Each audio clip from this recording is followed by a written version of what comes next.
सबसे पहले बता दूं कि मोदी जी जब जापान गए थे तो उन्होंने कहा कि हमारे पास डेमोक्रेसी है, डेमोग्राफी है और डिमांड है, इसीलिए वर्ल्ड में नंबर 1 की इकोनॉमी हम बन सकते हैं।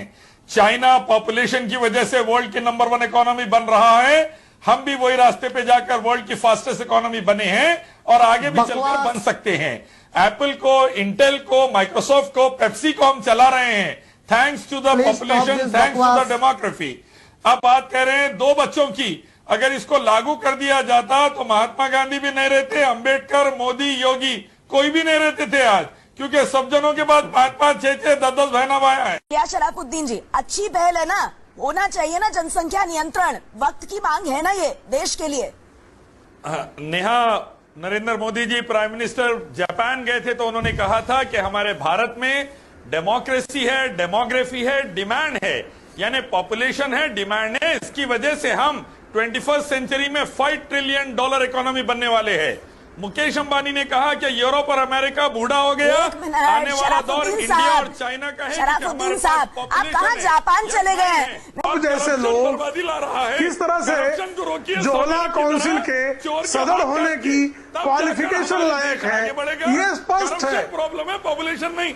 अब वो वक्त आ गया है कि जनसंख्या नियंत्रण पर देश को गंभीरता के साथ विचार करना चाहिए, इस पर आप क्या कहेंगे? मैं ये कहना चाहूंगा गायत्री कि चाइना नंबर 1 पर इकोनॉमिक लेवल पर चले गया पॉपुलेशन की वजह से, और पॉपुलेशन किसी भी कंट्री का एक बहुत बड़ा एसेट होता है, तो हमें ये बात को जहन में रखना चाहिए। दूसरी बात, इटली और अमेरिका के अंदर सबसे ज्यादा मौतें हुई और वहां पर बहुत high rate of dense population नहीं है, लेकिन मौतें सबसे ज्यादा हुई। रीजन पता चला, शराब और तंबाकू का इस्तेमाल इम्यून सिस्टम को वीक कर देता है, और वो शराब और तंबाकू के इस्तेमाल से इम्यून सिस्टम वीक हुआ और वायरस ने उन लोगों को ज्यादा मार दिया। तो हमें ज्यादा तवज्जो देनी चाहिए शराब और तंबाकू पर बैन लाने की।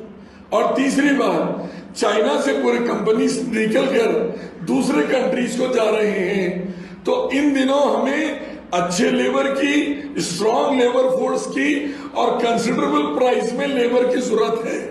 अब अगर हम पॉपुलेशन को कंट्रोल करेंगे तो जो हमारा गोल्डन पीरियड आ सकता है उसके दरवाजे हम खुद बंद करेंगे। तो वहां पर शराब और तंबाकू का इस्तेमाल ज्यादा था, इसीलिए मौतें ज्यादा हुई। बुरी चीजों से बचिए, पॉपुलेशन रहेगी, अच्छे से मेहनत करेगी, तो इंशाल्लाह इकोनॉमिक लेवल पर चाइना से हम आगे जा सकते हैं इंशाल्लाह। मतलब आप मानते हैं कि मुसीबत नहीं है इसमें बड़ी आबादी? बड़ी आबादी मेरे लिए पहला फैक्टर नहीं है। पहला फैक्टर है शराब तंबाकू, इम्यून सिस्टम को वीक करने वाला।